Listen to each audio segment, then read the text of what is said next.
Hello,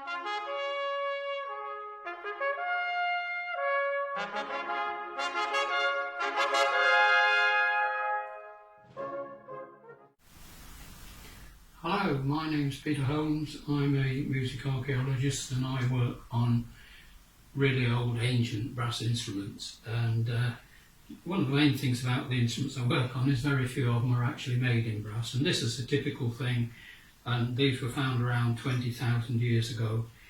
But the important thing that we learn from these instruments that it's not the sound or the length or anything else, but it's the cavity inside these that's important, because we hear tales all the time about these being a chamber of creation from which human beings emerged and which can give people rebirth and all that sort of thing.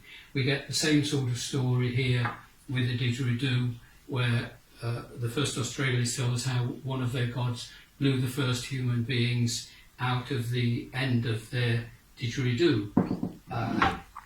In places where these didn't grow, and these can only grow where the seas are warm, the horn was an instrument which took over the same sort of role, and we see the same idea about the horn. The horn was a crucial piece in the societies in which it was used, and this still is the shofar in Jewish ritual.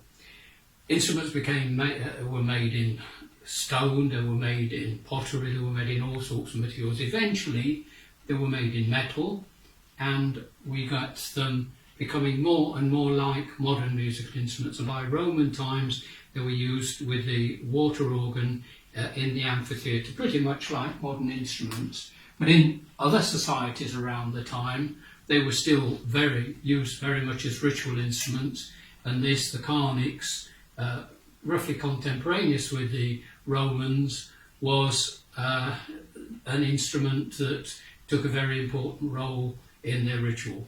We'll talk about these in band camp and a lot more instruments, so I will see you there, and thank you very much.